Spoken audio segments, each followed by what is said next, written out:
Ήταν που λέτε μια φορά ένα σκιουράκι. Ούτε όμορφο, ούτε άσχημο. Ούτε έξυπνο, ούτε και κουτό. Ένα συνηθισμένο σκιουράκι ήταν που θα μοιάζε με όλα τα άλλα αν δεν είχε μια παράξενη συνήθεια.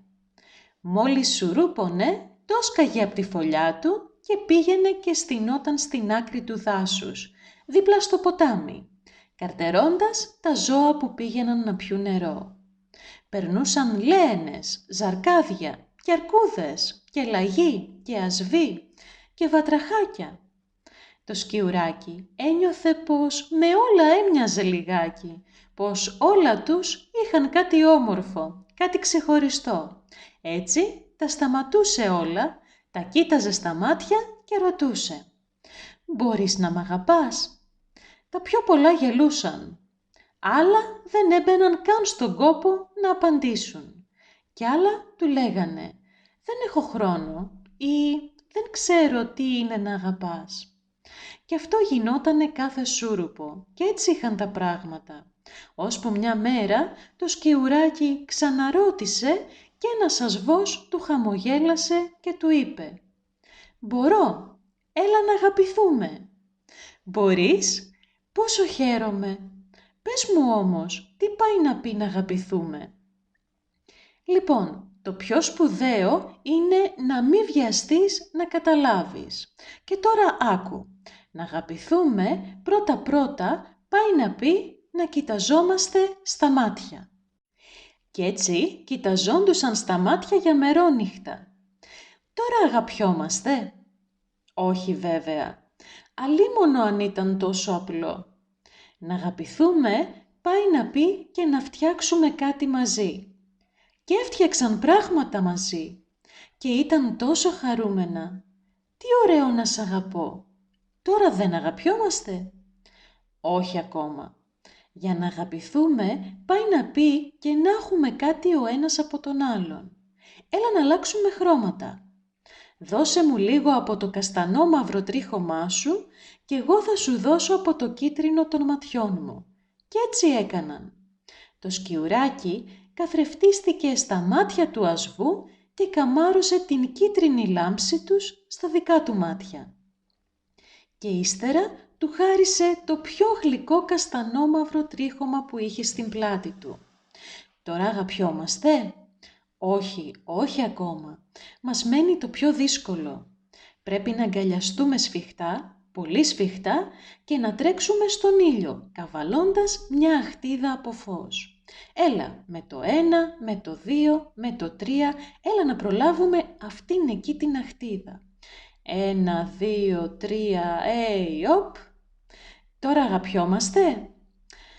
Και που λέτε, όσο κι αν φαίνεται παράξενο, κάπως έτσι έγιναν τα πράγματα και έτρεχαν για τον ήλιο.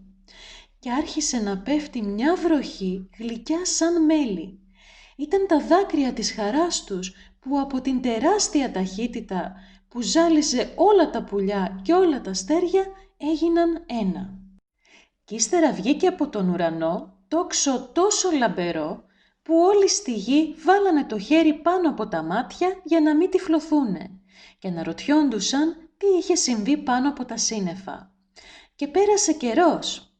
Να ήτανε χρόνια, να ήτανε 1 λεπτό μονάχα, κανένας δεν θα μπορούσε να μας πει, γιατί ο χρόνος είναι άχρονος, μέχρι που ο ασβός ψιθύρισε.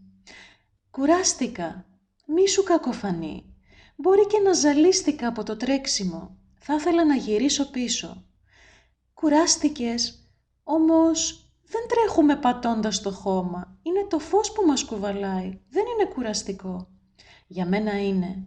Έπειτα το έχω ξανακάνει». «Λίγοι αντέχουν δεύτερη φορά. Είναι επικίνδυνο. Γυρίζω πίσω». Αυτά είπε και με πολύ μεγάλη ευκολία πήδηξε πάνω σε ένα μετεωρίτη που κατέβαινε στη γη και χάθηκε. «Μη φεύγεις», φώναξε το σκιουράκι. «Φοβάμαι πως δεν θα μπορέσω ποτέ πια να σταματήσω και είναι αστείο να τρέχω μόνο μου στον ουρανό».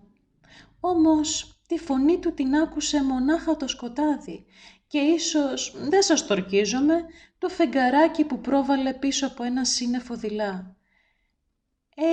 «Είναι κανείς εδώ? Δεν έχει νόημα πια να πάω στον ήλιο. Ποιος θα μπορούσε να μου πει πώς θα ξαναγυρίσω πίσω? Αλλά το σύμπαν εκείνη τη στιγμή ήταν άδειο και έτσι δεν του απάντησε κανείς. Μου φαίνεται πως τώρα τρέχω πιο γρήγορα από πρώτα και άρχισα να κρυώνω. Κι αν τρέχω έτσι μόνο μου για πάντα? Βοήθεια, δεν είναι κανείς εδώ? Τότε μια μικρή φωνούλα έφτασε στα αυτιά του τόσο γλυκιά και σιγανή σαν να βγαινε από μέσα του. «Ψιτ, ψιτ, σκιουράκι, μου μίλησε κανείς? Τίποτα δεν βλέπω. Ψιτ, εδώ δίπλα, στην κοιλιά σου. Είμαι η ηλιαχτίδα που σε κουβάλισε μαζί με τον ασβό βόλτα στο γαλαξία. Ακόμα πάνω μου τρέχεις. Άκου, εγώ μόνο μπορώ να σε γυρίσω πίσω. Πρώτα θα μπούμε σε τροχιά γύρω από τη γη και έτσι ύστερα σιγά σιγά θα κατεβούμε. Μόνο που έχω τρέξει άπειρα χιλιόμετρα και η ενέργειά μου έχει σχεδόν εξαντληθεί. Για να γυρίσουμε θα πρέπει να θυσιάσεις κάτι από εσένα, να το καίω, να γεμίζω τις μπαταρίες μου για να προχωράμε». «Ό,τι πεις, τι θες να θυσιάσω?» «Ξέρω κι εγώ, το τρίχωμά σου, τις πατούσες σου, ένα κομμάτι από την καρδιά σου, ό,τι θέλεις». «Το τρίχωμά μου και οι πατούσες μου είναι δικά σου, μόνο που καρδιά δεν έχω πια. Την πήρε ο ασβός μαζί του και αυτό δεν αλλάζει». «Εντάξει, παίρνω τις πατούσες σου. Ελπίζω να μας φτάσουν. Καίω την πρώτη. Μην πονάς πολύ, μην κλαις, δεν το αντέχω. Ησύχασε. Κρατήσου τώρα, αλλάζουμε πορεία». Κι έτσι μπήκανε σε τροχιά.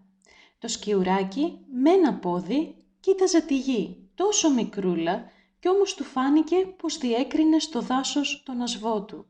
Κι ήταν το κέντρο της γης ο ασβός γι' αυτόν. Μόνο εκείνος μέτραγε εκεί κάτω, τίποτα άλλο. Παράξενο να μπαίνεις σε τροχιά. Το κέντρο της ζωής σου είναι αυτό το κάτι που τρέχεις γύρω του. Κι όμως είναι άσκοπο να τρέχεις, γιατί δεν μπορείς να το φτάσεις, ούτε και να ξεφύγεις από αυτό. «Σσ, μη μιλάς, δάγκωσε τα χείλη», είπε η ηλιαχτίδα, «και ό,τι δεύτερη πατούσα, κατεβαίνουμε». Και αρχίσανε να κατεβαίνουν κάνοντας τούμπες στον αέρα, μέσα σε ρεύματα τόσο τρελά που όλα δείχνουν πως δίχως άλλο θα γκρεμοτσακιστούνε. Το σκιουράκι δίχως πόδια και η γη να μεγαλώνει, το δάσος να φαίνεται πια καθαρά, τα δέντρα, τα πουλάκια, το ποτάμι και ξαφνικά πλάτς και μετά τίποτα. Όταν το σκιουράκι ύστερα από ώρα άρχισε να συνέρχεται, πόναγε σε όλο του το κορμί, όμως κατάλαβε πως κάποιος ήταν κοντά του και του βάζε ινόπνευμα και ύστερα του φυσούσε τις πληγές για να μην τσούζει και του βάζε επιδέσμους και το χάιδευε. «Ο ασβός μου», σκέφτηκε και άνοιξε τα μάτια, όμως είδε να σκύβει από πάνω του ένας κάστορας. Ήταν ένας μικρός όμως κανελής κάστορας με αστεία μουσούδα που όμως το βλέμμα του ήταν τόσο φωτεινό που σαν σε κοιτούσε νόμιζες πως λαμπύριζαν πηγολαμπίδες στα μάτια του.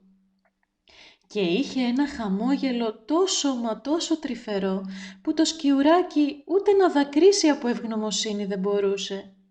Κοιτάζονταν σιωπηλά ώρα πολύ. Ύστερα ο κάστορας ρώτησε κάτι που το σκιουράκι άπειρες φορές είχε ρωτήσει παλιά, όταν ήταν ανυποψίαστο για όλα. «Μπορείς να μ' αγαπάς?»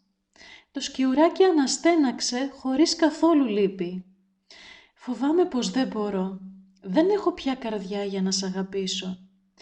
«Δεν πειράζει. Αν το θες, θα σου δώσω ένα κομμάτι από τη δική μου».